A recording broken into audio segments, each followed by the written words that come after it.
Ladies and gentlemen, welcome to another episode of This or That, the series where I give you 15 WWE related scenarios to vote on. We're going to look at the results of the poll and I'm going to see whether I agree with the public or I disagree, and I'll give you my reasons why. And yes, this is a different camera angle. The camera that I usually use, which is usually over here, you can't see it, just doesn't want to work today. So this is what we're going to have to use today. It's actually higher quality. It's just a weird angle, okay? I'm sorry. And as always, don't forget to subscribe to this channel, ring that bell for notifications. If you're a wrestling fan, I know that you're going to fall in love with this YouTube channel because we always upload daily wrestling content. And I'm realizing that this angle makes me look even shorter than the other one did. So here come the rumors of me being 5'3" again. All right, let's look at the results of the polls. The first poll asks, who would win in a match right now, Bron Breakker or Jacob Fatu? And the majority of you, with 62% of the vote, said that Jacob Fatu would win this match. And I'm actually inclined to agree with the majority here. Here's the fact of the matter. Bron Breakker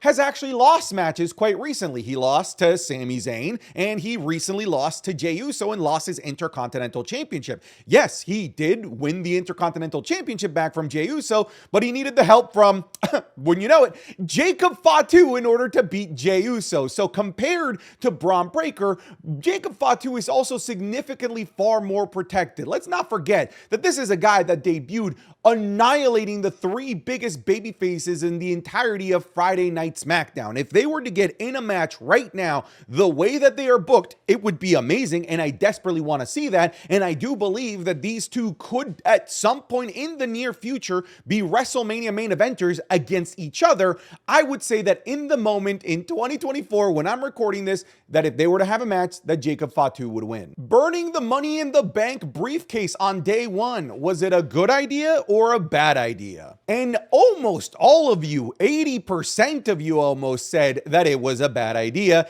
And you already know that I also thought it was a bad idea. I still, to this day, think that it might be the worst booking decision that Triple H has done since he's taken over. At the very least, I think it's the worst booking decision of 2024. Don't get me wrong. I agree with the sentiment that burning the Money in the Bank briefcase actually did work at, creating more heat for CM Punk versus Drew McIntyre. But I argue that that feud did not need any additional heat. It was already a Hellfire Inferno at that point. We already wanted Drew McIntyre versus CM Punk to absolutely kill each other. I feel like you could have still gotten to the end result of the CM Punk and Drew McIntyre feud and still had a super blood-filled feud that culminated in a Hell in a Cell match, all while still having a Mr. Money in the Bank winner running around with the briefcase. Just think about how much more interesting Gunther versus Cody Rhodes would be right now if there was a Mr. Money in the Bank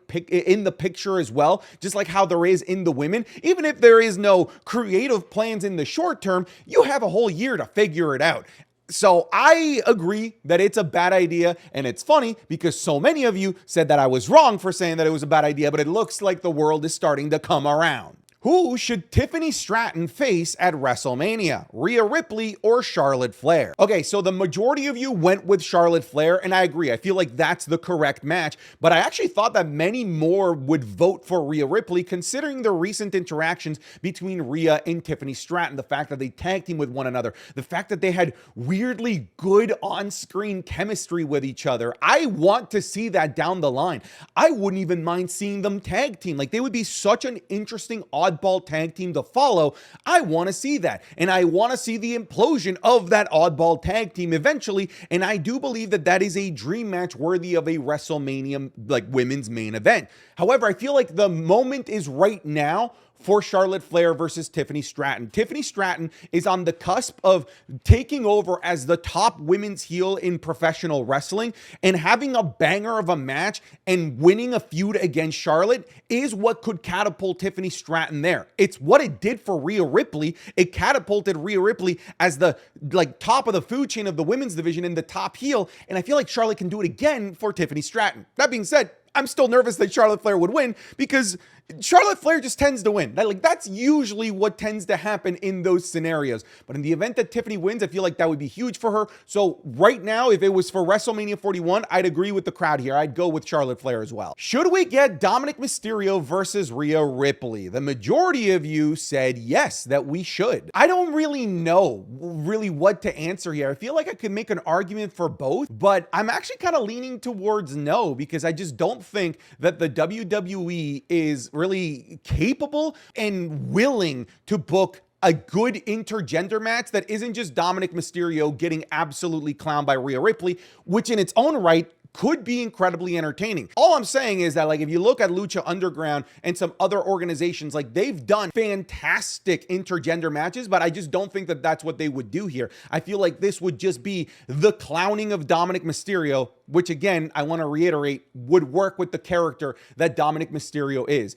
If they were to do it, I feel like it should actually be Dominic getting zero offense in there. I really believe that. I am going to say yes, but with the caveat that Rhea Ripley should have all of the offense, and it should just be a cathartic moment of Rhea Ripley being able to take pop shots at a Dominic Mysterio that's just not going to be able to hit back. Who's the better Paul Heyman guy, Brock Lesnar or Roman Reigns? So the majority of you went with Roman Reigns at nearly 70%. And I feel like, I don't know, I might be being a bit of a wrestling nerd, but is Roman Reigns a Paul Heyman guy? Because I feel like he's a wise man guy. Obviously, Paul Heyman plays the wise man, but when I think of Paul Heyman, I don't actually think the wise man. I think of the conniving, the backstage politicking general manager, authority figure, owner of ECW. I almost feel like they're two entirely separate beings. So as the definition of what a Paul Heyman guy is, I actually think that Brock Lesnar is the better Paul Heyman guy.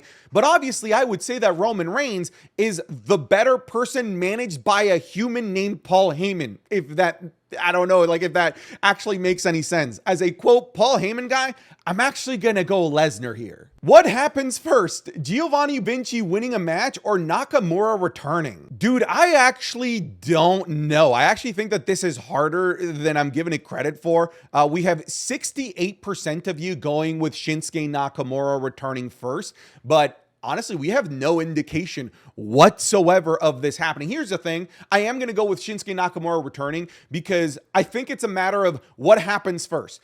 Does Gio Vinci win a match before the Royal Rumble, or does the Royal Rumble come first? Because if the Royal Rumble arrives before Gio Vinci wins a match, I feel like Nakamura is like a shoo-in to be in the Rumble or return at the Rumble. So I am going to say Nakamura returning first because I don't see Gio Vinci winning a match before Royal Rumble 2025. If not Randy Orton, who retires John Cena, CM Punk or Cody Rhodes? 70% of you went with CM Punk. Okay. Man, I'm having a tough time with this one. I feel like CM Punk absolutely should have a match and a feud with John Cena during his final dance, right? Like, that's such a historic, rich rivalry, especially for Cena, and doubly for CM Punk, as it was the feud against Cena and the WWE hierarchy as a whole that elevated Punk from like a top guy to like an uber mega top guy. So I do want to see them re-explore this again, but there's something intriguing about it being Cody Rhodes, but I feel like people would hate if Cody Rhodes was the one that retired Cena. I still want to see Cody Rhodes versus Cena. Look, as a retirement, I'm going to go with CM Punk if it's between these two. Who runs a better show? Adam Pearce, Nick Aldis, or Ava? It's funny because like Ava has the best show in my opinion right now, but she's such a low-key authority figure. Like, she doesn't really get a heck of a lot of story beats or lines on NXT. Adam Pearce is interesting because his whole shtick is that he can't run a non-chaotic Monday Night Raw. And then there's Nick Aldis, the straight shooter, the guy who can keep everyone in line to run his show. And I feel like that's the correct answer right now because Nick Aldis actually gets TV time a lot more than Ava. He runs a very cohesive show, a very good show, and a better show than Monday Night Raw. So I'm going to go with Nicholas the Prickless Aldis. And it seems like all of you agreed as well because we have 64% of all of the votes going towards Nick Aldis. It's funny because Ava came second, so all of you also think that Adam Pearce sucks. Who is the better tag team, DIY or the Street Profits? And this one is fascinating because this one is split evenly down the middle at 50% of the votes each. The people couldn't decide, and I don't blame them because they're both incredible tag teams. I guess I'm gonna go with the Street Profits because of their longevity, the fact that they've been a career tag team. DIY has not been that. I would say that maybe right now DIY is on like a better run, but overall I would say that Street Profits are the better, more iconic tag team of the. Who should be in the prime mascot suit at WrestleMania 41? Kai Cenat or Mr. Beast? Okay, me personally, I would love Kai Cenat. I feel like he could play that role so incredibly well. Also, he's just a vibe, man. Like, if you've seen any Kai Cenat stream, you know that this guy is just incredibly charismatic and incredibly entertaining and is the biggest live streamer on the planet right now. And the fact that he's a live streamer also tells me that he'd be really good on the spot in the moment, because that's what live streaming is. Meanwhile, Mr. Beast, he's a pre-recorded guy. I don't know that he'd be great in a live situation. We don't have any necessarily any proof of that. That being said, Mr. Beast is currently collabing with Prime Lunchables, and they're doing Lunchly is called, the combination of Prime and the Mr. Beast chocolate bars, whatever they're called, to make their shitty version of Lunchables, which is somehow like healthier for you. It's just the same shit, man. It's just the same shit. Granted, I don't get why people are getting mad.